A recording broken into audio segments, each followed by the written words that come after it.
नमस्कार, मी प्रसन्न जोशी. साम टीव्हीच्या या खास कार्यक्रमात आपल्या सगळ्यांचं स्वागत. भारतातली सगळी यंत्रणा, त्याच्यामध्ये आपल्याला कल्पना आहे शासन आहे, न्याय व्यवस्था आहे, न्यायपालिका आपण ज्याला म्हणतो, आणि तिसरी व्यवस्था आहे प्रशासनाची. शासन या अर्थानं कारण त्याच्यामध्ये लोकांकडून निवडून आलेले पक्ष असतात, एक पक्ष असतो, अनेक पक्ष असतात, त्यांची एक यंत्रणा, त्यानंतर आली न्यायपालिका आणि प्रशासन. या प्रशासनाला देशाच्या सगळ्या कारभाराची स्टील फ्रेम म्हणून गणलं जातं आणि मानलं सुद्धा जातं. अनेकदा काही अनेक चित्रपटात सुद्धा अशा लोकांच्या तोंडी एक वाक्य दाखवलेलं आहे की सरकार येतात आणि जातात, मुख्यमंत्री असतात नसतात, मंत्री येतात जातात, मात्र प्रशासन हा देश चालवतो. त्यातली फिल्मी अतिशयोक्ती सोडली तरी सुद्धा ते अगदीच वाक्य खोटं नाहीये. पण जर का प्रशासन ही या देशाची फ्रेम मानली तर त्या फ्रेमच्या भोवतीची पोलादी चौकट ही इथली पोलीस यंत्रणा आहे. आपल्याला कल्पना आहे पोलीस यंत्रणेत आपल्याकडे दोन भाग आहेत प्रामुख्यानं, एक केंद्रीय पोलीस यंत्रणा आणि प्रत्येक राज्यातली पोलीस यंत्रणा, आणि त्याच्यामध्ये समन्वय ठेवून या देशाचा कारभार हाकला जात असताना त्याला जे सुरक्षेचं कोंदण द्यावं लागतं ती ही स्टील फ्रेम, ती लोखंडी फ्रेम, ती पोलादी फ्रेम म्हणजे पोलीस यंत्रणा. आणि या पोलीस यंत्रणेमध्ये अंतरंग कसे आहेत, काय चालतं तिथे, तिथल्या एखाद्या वर्दीतल्या माणसाचं म्हणणं काय असतं.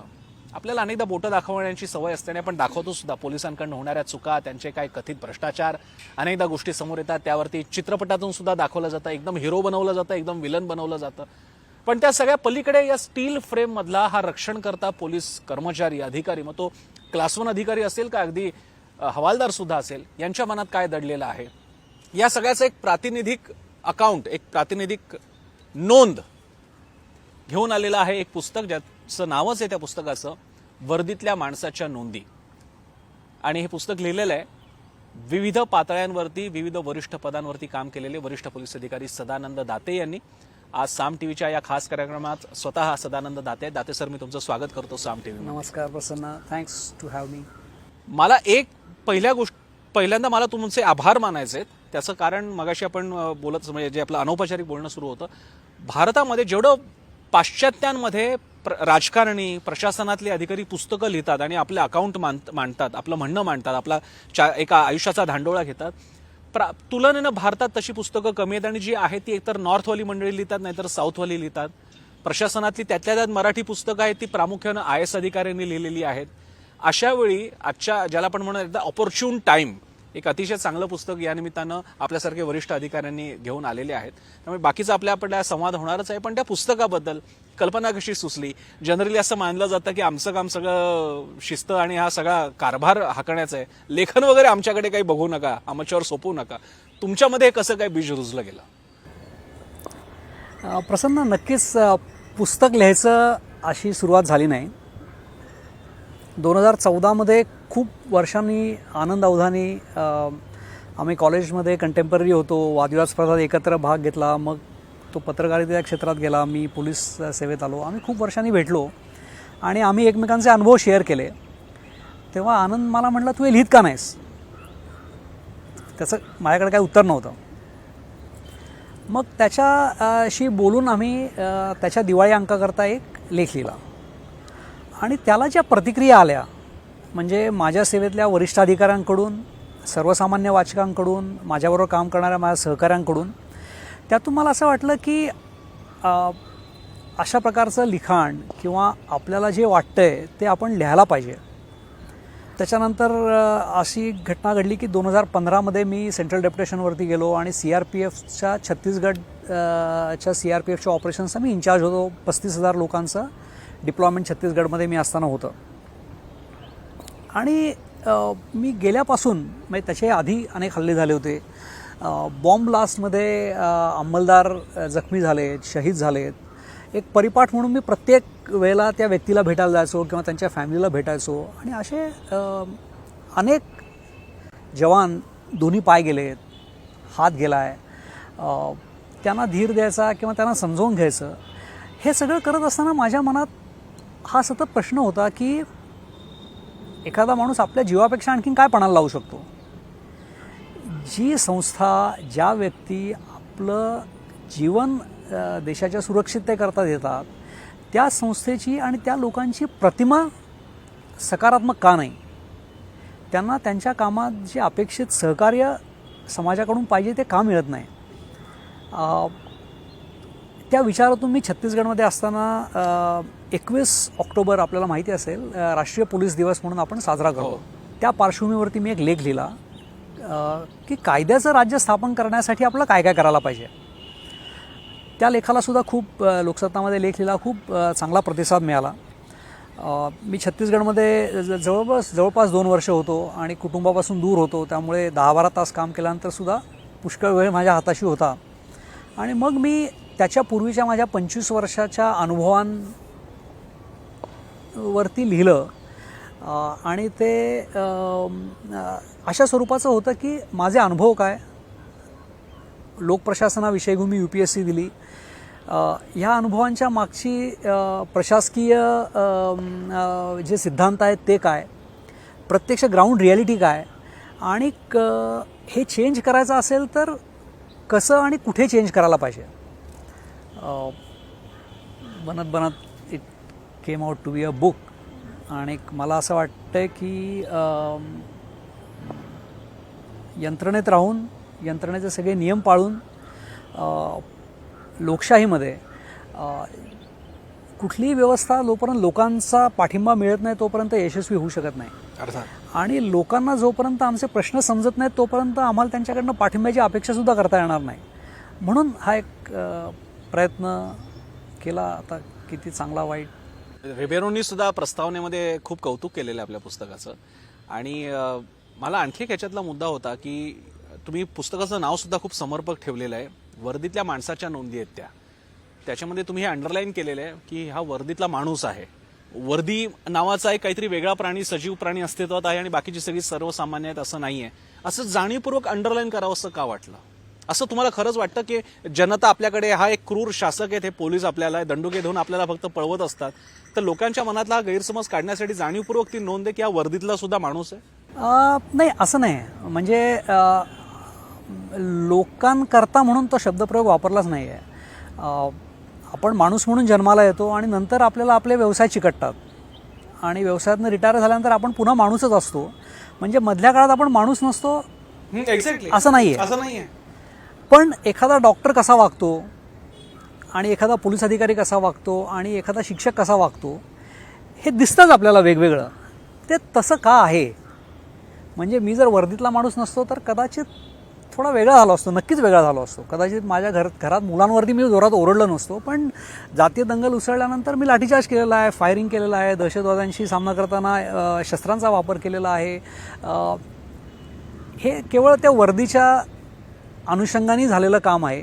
पण ते करत असताना माणूस म्हणून त्याचे पडसाद जे आहेत माझ्या मनावरती आलेले ते मी लिहायचा प्रयत्न केला आहे. आणि शेवटी आम्ही पिस्तूल चालवायला शिकतो ते काही रोबोट नाही आहे ना.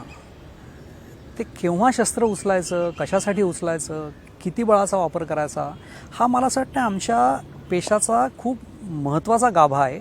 आणि ते जर आम्ही सहृदयपणे केलं तर मला असं वाटतं आम्ही चांगलं पोलिसिंग करू शकतो. तुम्ही एका ठिकाणी तो असा उल्लेख केला तुमच्या या वाक्याला धरून की अनेकदा नाहिरे वर्गावरती सुद्धा आम्हाला कारवाई करावी लागते, त्यावेळी आम्हाला मनामध्ये वेदना होतात. म्हणजे शब्द वेगळे असतील पण मनाला वेदना होतात, पण तो कर्तव्याचा भाग असतो. हे वाक्य जेव्हा स्वाभाविकरित्या आलेलं आहे, ही एक प्रकारची तुमची व्यक्तिगत म्हणून नव्हे, ही यंत्रणेची एक प्रकारे मान्यता, कबुली आहे का की हे सगळं प्रशासन हाताळत असताना संपकरी, मोर्चेकरी, सर्वसामान्य, इतरांच्या व्यवस्थेसाठी आणण्यात आलेल्या व्यवस्था, याच्यामुळे नाहिरे वर्ग म्हणजे जनसामान्य, अनेकदा ज्यांना स्वतःच जे आक्रोश करतायत त्यांच्यावरती कारवाई होते, ही अपरिहार्यता या सगळ्या व्यवस्थेची, एक वेदनादायी अपरिहार्यता? तुम्ही ज्या नकारार्थी म्हणतायत तशी ती नकारार्थी नाही आहे. आणि मी थोडं समजावून सांगण्याचा प्रयत्न करेन. मी मुंबईत पोलीस उपायुक्त होतो आणि एका पक्षाने बंदचं आव्हान केलं. ज्यांना मुंबई माहिती आहे, आता सध्या हा प्रकार कमी आहे, पण 90च्या 80च्या दशकात बंद म्हणजे पार्टली लोक मजा पण करायचे की आता क्रिकेट खेळायचं रस्त्यावरती, पण पोलिसांच्या करता ती एक परीक्षा असायची. तर बंदच्या एन्फोर्समेंटमध्ये मी रात्री ऑफिसमध्ये मुक्काम केला, सकाळी उठून 5 वाजता पेट्रोलिंग सुरू केलं की आपल्या हद्दीत काही बंद होऊन द्यायचं नाही, कुठे दगडफेक होऊन द्यायची नाही. आणि आम्ही बऱ्यापैकी यशस्वी घडलो. आणि 7:30-8 वाजता मला एक कॉल आला की भारतनगरमध्ये दगडफेक चालू आहे. त्या स्पॉटच्या मी अगदी जवळ होतो, म्हणून मी 2च मिनटात तिथे गेलो, म्हणजे कॉल आल्या कारण मी होतो, जवळच होतो तिथे. आणि मी बघितलं की 8-10 वर्षाची मुलं जाणाऱ्या गाड्यांच्यावरती दगड मारतात. मग अर्थात मी थांबवलं, त्यांना समजावलं. पण माझ्या मनात हा प्रश्न आला की 8 वर्षाच्या मुलाला गाडीवरती दगड मारावं हे कुठून आला असेल. त्याची संगती मला एक 3-4 महिन्यानंतर घडलेल्या घटनेमध्ये मिळाली. माझ्या घरून ऑफिसला जायच्या रस्त्यामध्ये, ज्यांना मुंबईची माहिती आहे, टी जंक्शन म्हणून एक आहे, धारावीकडून वांद्रे पूर्वकडे जाणारा रस्त्यावरती ते जंक्शन आहे. तिथून मी पास व्हायचो. तिथून पास होत असताना दुसऱ्या किंवा म्हणजे एक दिवशी मला 2-3 झोपड्या तिथे अशा आलेल्या दिसल्या. ते खाजण म्हणजे मॅनग्रुव्हची जागा होती. तर मग आमच्या सिनियर पीआयना फोन केला, म्हटलं त्या झोपड्या आल्या आहेत, त्या इलिगल वाटतात, तुम्ही कारवाई करा. मग त्यांनी मला लगेच सांगितलं, साहेब ते अतिक्रमण काढणं आपलं काम नाही आहे, जे खरंही आहे. म्हणजे मग ती जमीन कोणाची, म्हणजे जमीन शासकीय असेल तर जिल्हाधिकाऱ्यांचं काम, BMCची असेल तर म्युन्सिपल कॉर्पोरेशनचं काम, असं सगळं करत करत माझे पत्रव्यवहार, त्यांना फॉलोअप, 1.5 महिन्यानंतर कार्यक्रम ठरला की आपल्याला ही झोपडपट्टी इथनं हटवायची आहे. आता तुम्ही बघा की पर्यावरणाच्या दृष्टीने तिवराचं जंगल राखण करणं आवश्यकच आहे, तेव्हा ते कर्तव्य आहे, ते करायलाच पाहिजे. जेव्हा ॲक्च्युअल झोपडपट्टी काढायची आहे तर कुठल्याही शासन यंत्रणेला आपण लोकांच्यावरती बळाचा वापर करावा असं मला नाही वाटतं. म्हणून आम्ही पुष्कळ उपाययोजना केल्या. म्हणजे आम्ही आदल्या दिवशी तिथले पेट्रोलियम, केरोसिन वगैरे त्या झोपड्यामध्ये होतं ते जप्त केलं. तिथल्या इलेक्ट्रिसिटीच्या अनऑथराईज जोडण्या होत्या, त्याच्यावरती केसेस केल्या, त्यातल्या काही लोकांना अटक केली. दुसऱ्या दिवशी मोठी डिप्लॉयमेंट केली की कुणी दगडफेक करू नये आणि बळाचा वापर आपला करावा लागू नये, ह्या दृष्टिकोनातून चांगली डिप्लॉयमेंट केली. आणि मग ते झोपडपट्टी हटवणं सुरू झालं. काम बऱ्यापैकी पुढं सरकलं. एका ठिकाणी मंदिर होतं तिथे, मग त्याच्यावरती पहार कोणी चालवायची, तिथे थांबलं थोडंसं काम, मग ते पुन्हा सुरू झालं. असं सगळं मला असं वाटलं की आपण छान काम केलं आहे, कुठे आपला लोकांशी कन्फ्रंटेशन झालं नाही आणि आपण हे चांगलं काम केलं आहे. म्हणून मी बाहेर आलो. माहीम कुर्ला रोडवरती मोठा रोड आहे, भरपूर वाहनं, ट्रक्स वगैरे, बंदोबस्ताच्या पोलिसांच्या सगळ्या गाड्या लागल्या होत्या, SRPFच्या गाड्या लागल्या होत्या, रायफल घेऊन लोक होते. आणि त्या रस्त्यामध्ये 3 मुलं, एक 8-10 वर्षाची मुलगी, तिच्या कडेवरती एक 1-2 वर्षाचं मूल आणि तिचा बोट पकडून 5-6 वर्षाचा मुलगा ओक्साबोक्शी रडताना मी बघितलं आहे. कदाचित आम्ही त्यांचं घर तोडलं असणार.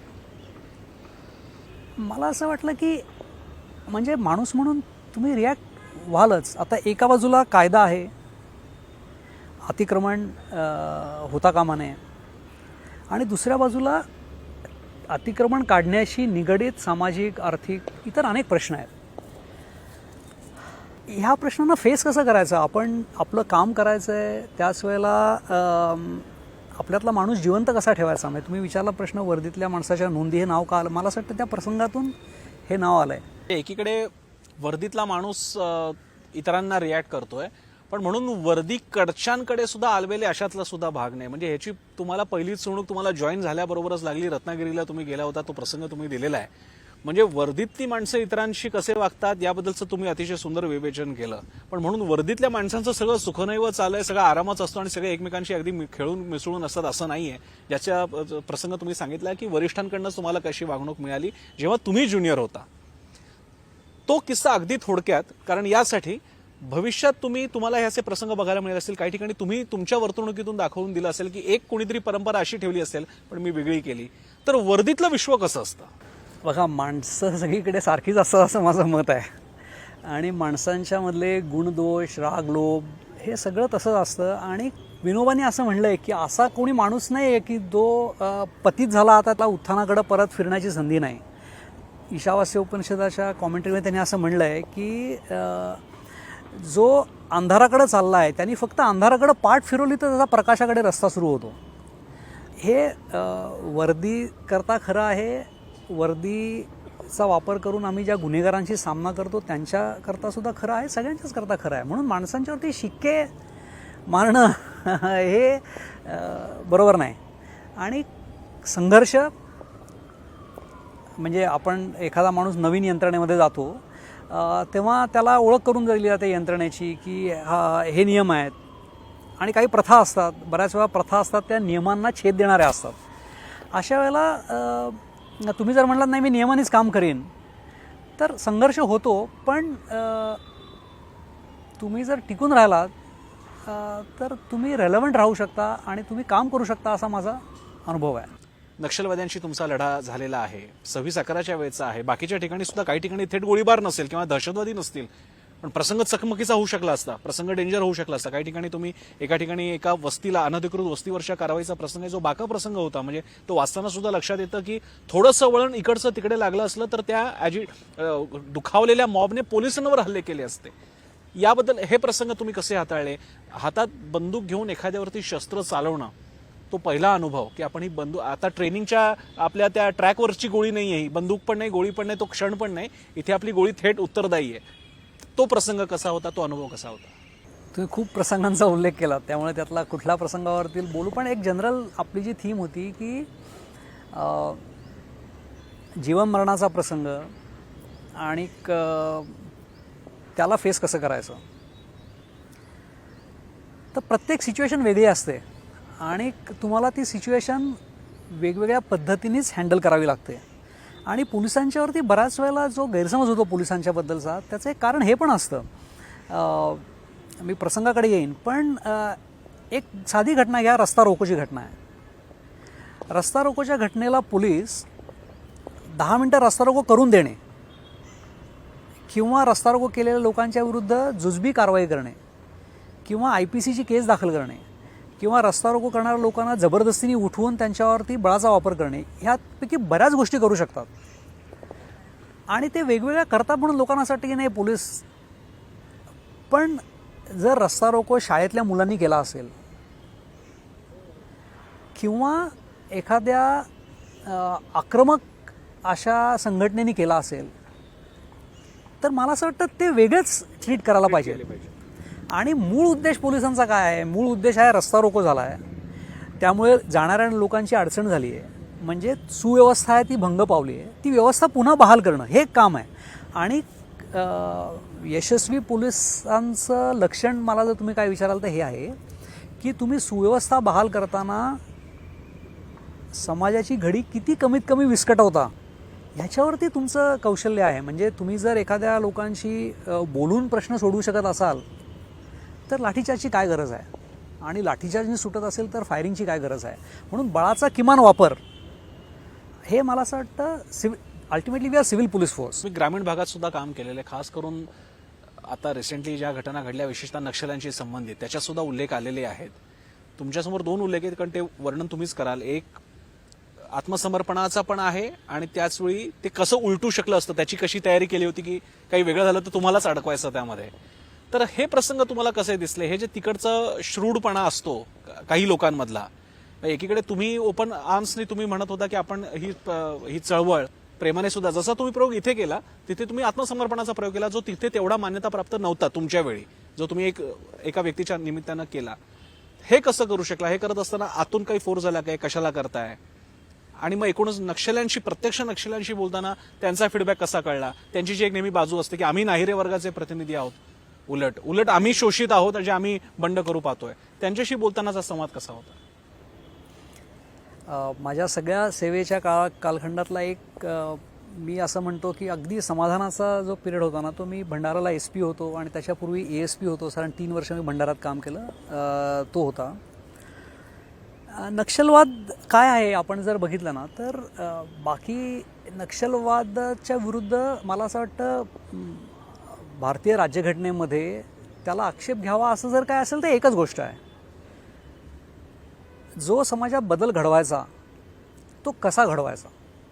आणि माओचं एक तत्व आहे, political power flows from the barrel of the gun, जे नक्षलवादी अक्षरशः खरं मानतात की आम्हाला आमची सत्ता इथे आणायची आहे आणि आम्ही ती दहशतीच्या मार्गाने आणू, जे भारतीय राज्यघटनेला मान्य नाही.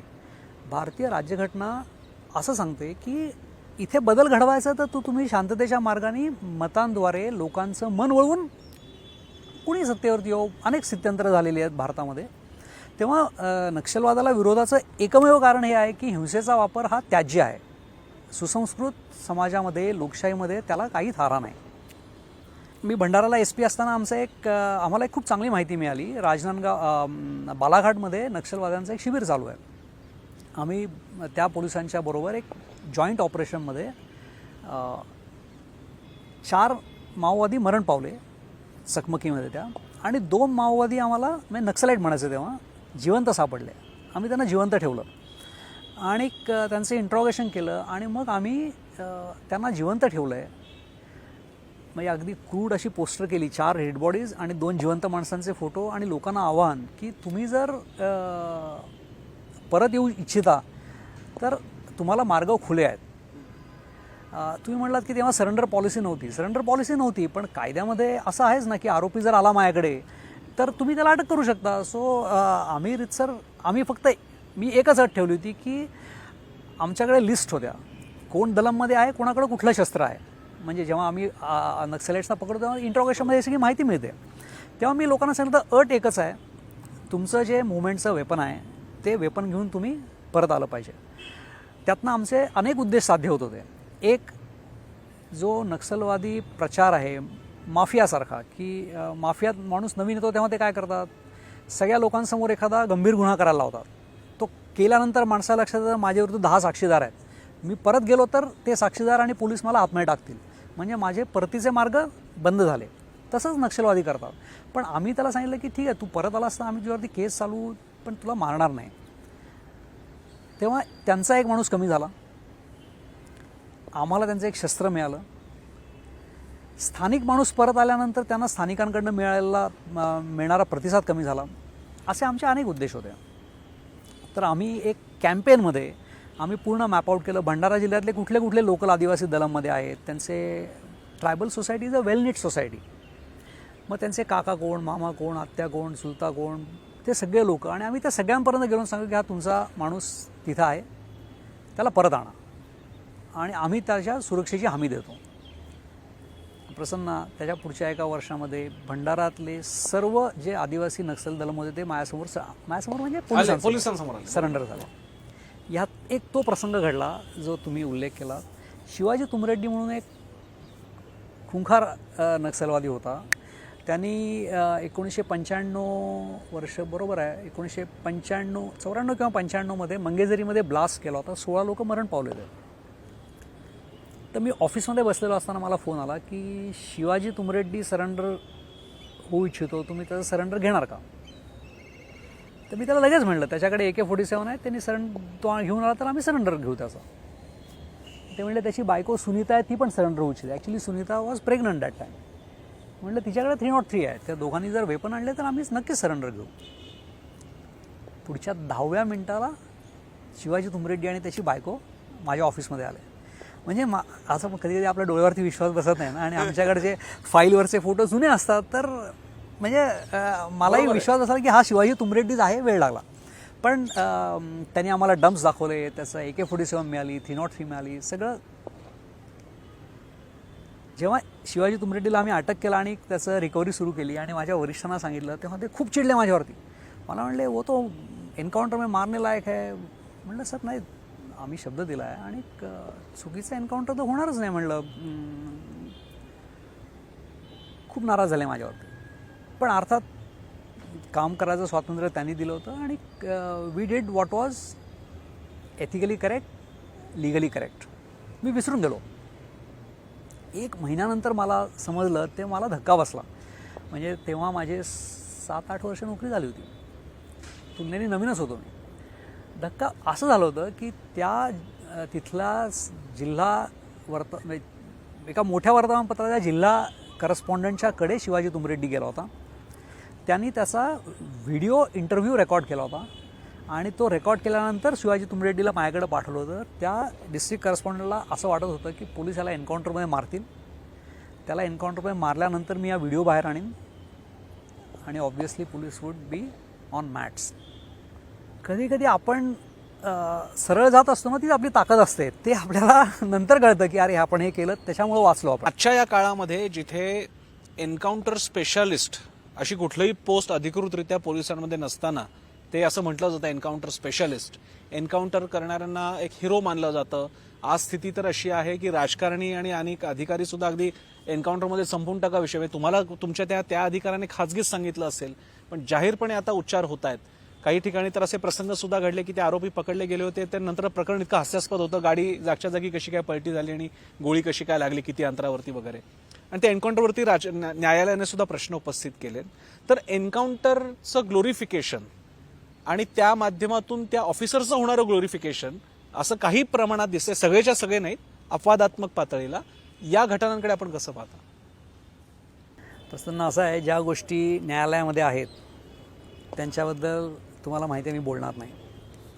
मी फक्त माझे अनुभव आणि कायद्याची पोझिशन एवढंच बोलू शकतो. आणि मला असं वाटतं की आपल्या देशातले कायदे पुरेसे आहेत एखादी सिच्युएशन हँडल करण्यासाठी. आणि काही सगळेच एन्काउंटर खोटे नसतात, जेन्युइन एन्काउंटर्स असतात. जेन्युइन एन्काउंटर्स मध्ये जे भाग घेतात त्यांचं कौतुक निश्चितपणे करायला पाहिजे. एखादा माणूस समोर येणारी गोळी फेस करायचं ही काही सोपी गोष्ट नाही आहे. जे जेन्युइन एन्काउंटर्स आहेत, एन्काउंटर म्हणजे काय? एन्काउंटर म्हणजे असं आहे की जर आमच्यावरती हल्ला झाला तर आम्हाला प्रत्युत्तर देण्याचा कायद्याने अधिकार दिलेला आहे. म्हणजे ते काय एक्स्ट्रा लिगल मेथड नाही आहे, कायद्याने अधिकार दिलेला आहे. तेव्हा विवादित गोष्टी आहेत त्या न्यायालयाने सोडवणं हाच त्याच्यावरचा उपाय आहे. आणि हिरो वर्शिपचं तुम्ही म्हणाल तर कदाचित आपल्या समाजामध्ये ती प्रवृत्ती आहे, लोकांना ग्लोरिफिकेशन किंवा विभूतीकरण आवडतं. पण हा इंडिव्हिज्युअल चॉईस आहे. म्हणजे मी असं समजतो की policing is essentially a teamwork. म्हणजे दहीहंडी आहे ना, आता दहीहंडी फोडणाऱ्या फक्त वरच्या मुलाचा फोटो छापायचा, हे त्याच्या खालचे सगळे थर आहेत, जी वस्तुस्थिती आहे तिच्याकडे दुर्लक्ष करण्यासारखं आहे. एक थोडासा ऑफ द ट्रॅक पण या विषयाशी संबंधित म्हणून विचारतो. चित्रपट हा जसं वृत्तपत्र आणि माध्यम हे समाजाचा आरसा असतात, तसं वृत्तपत्र, चित्रपट क्षेत्र सुद्धा आणि माध्यम सुद्धा समाजातल्याच घटनांवरती बेस ठेवून काही स्टोऱ्या बनवत असतात आणि चित्रपट आणत असतात. 2 चित्रपट मला या अनुषंगाने एन्काउंटरचा विषय म्हटल्यानंतर प्रकर्षानं समोर आले. एक रेगे नावाची फिल्म आली होती ज्याच्यात महेश मांजरेकरांनी तेव्हा एका सिनियर IPS अधिकाऱ्याची भूमिका केली होती. आणि एक अब तक 56 खूप गाजला होता. त्याच्यात असे ते म्हणजे तुझे किती माझे किती, तू किती 50 मारलेत माझे 56, माझा काय 99ला आऊट झालो मी. तर मी काय फोर्समधला नाही आहे, त्यामुळे मी तुम्हालाच विचारू शकतो, पण खरंच एन्काउंटर्सवाल्यांना किंवा त्या ब्रँचला किंवा त्या यांना आपण किती मारले आतापर्यंत याची आकडेवारी अशी लक्षात ठेवणे, ती आकडेवारी भूषण म्हणून मिरवणे, असे ट्रेट्स असतात का हो? मी दोन्ही सिनेमा बघितलेले नाहीत त्याच्यामुळे पण मी अर्धसत्य सिनेमा बघितलेला आहे. तुम्ही सिनेमाबद्दल बोलला तर बऱ्याच प्रकारचे सिनेमे असतात आणि काही सिनेमे ट्रू टू द लाईफ असतात. मला असं वाटतं Ardh Satya is a very good characterization of what policing is, what are pressures of policing. आणि सो सिनेमांच्यावरती मला असं वाटतं कुठला सिनेमा आहे ते पण बघायला पाहिजे.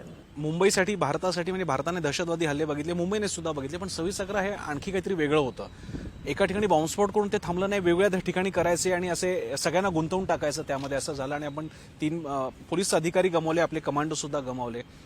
त्याच्याकडे बघताना, कारण तुम्ही ते अकाउंट लिहिलेलं आहे पण ते एक ब्रीफ चॅप्टर आहे, मी ते वाचलेलं आहे सगळं, त्याच्यात प्रसंग तुम्ही वर्णिलेला आहे. मला खात्री आहे की त्याच्या व्यतिरिक्त तुमच्याकडे सांगण्यासारखं खूप असणार आहे, खूप भावना दाटून आल्या असतील त्या क्षणी सुद्धा, त्यानंतर सुद्धा. तर त्याबद्दल थोडंसं आधी, आपण 3 अधिकारी आपले गमावले जातात, त्याच्यावेळी आपल्याला हे सुद्धा लक्षात आलं की तुम्ही तुमच्या एका ठिकाणी उल्लेख होतो त्यामध्ये की तुम्हाला लगेच कळलं की समोरच्याकडे AK-47 आणि आपल्याकडे शस्त्रास्त्र कशी आहेत. हा इम्बॅलन्स आहे. तर त्या अर्थानं 26/11 थोडं त्या तुमच्या चॅप्टरच्या पलीकडे काय सांगाल?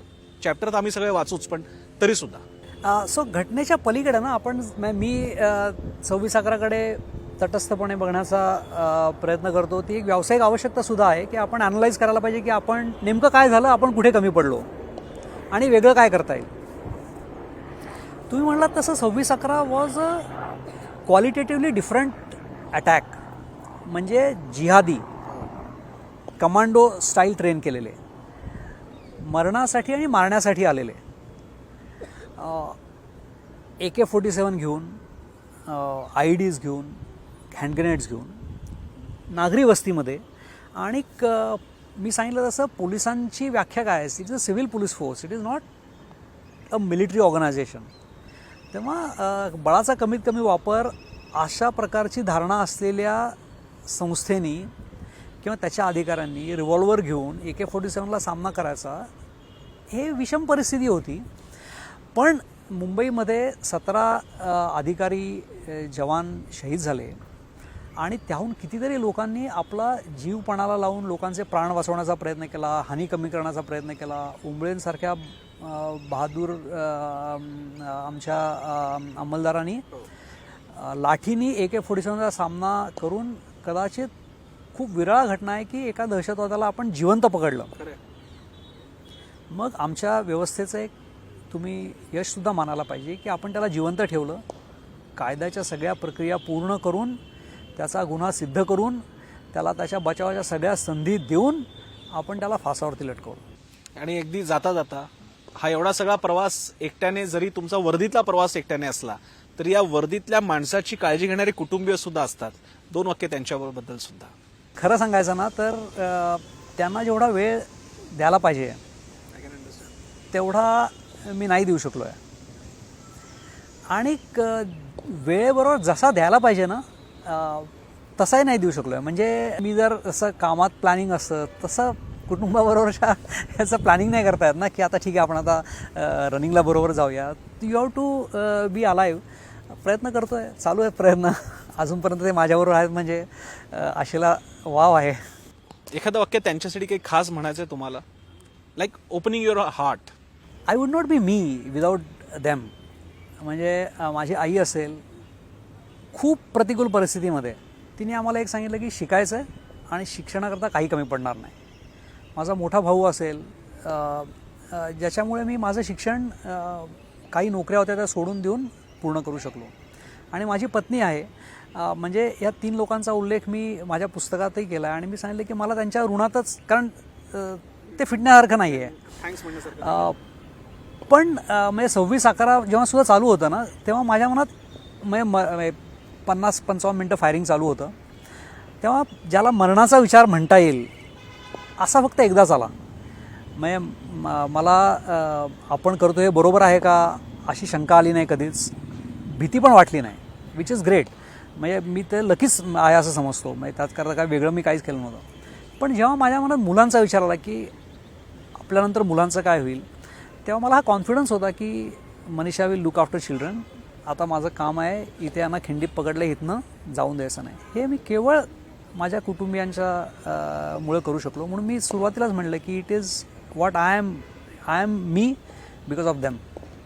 येस दादेस, तर खरोखरच वर्दीतला माणूस तुम्ही म्हणालेला आहे, तो माणूस आम्हाला या शेवटच्या 2 वाक्यात प्रकर्षानं जाणवला. म्हणजे मुलाखतीभर तर तो जाणवलाच. मी पुस्तक वाचलेलं आहे त्यामुळे मी त्याच्याबद्दल अधिक मी पण सांगू शकलो असतो, पण माझ्या मते त्या गोष्टी सगळंच पुस्तक मी इथेच सांगून टाकलं तर मग तुम्हाला वाचण्यासाठी काय होणार. त्यामुळे ते पुस्तक तुमच्यासाठी ठेवूयात. हे खरंच एक छान ते पुस्तक यासाठी महत्त्वाचं आहे की विशेषतः आजच्या काळामध्ये पोलिसांबद्दल आपल्या विविध कल्पना असतात, पण त्या वर्दीच्या पलीकडे, त्या मान अपमान आणि अभिमानाच्या पलीकडे माणूस कसा असतो, तो कसा विचार करत असतो, याचे प्रसंग त्यांनी आपल्याला सांगितलेले आहेत. एक आशा आहे या निमित्तानं वर्दीतल्या माणसाचा सर्वसामान्य माणसाशी असलेला संवाद सर्वसामान्य माणसं आता तो पुस्तक वाचून समजून घेतील. आणि त्यासाठी आम्हाला वेळ दिला दाते सर, या मुलाखतीसाठी तुमचे खूप खूप आभार साम टीव्हीतर्फे. थँक्यू.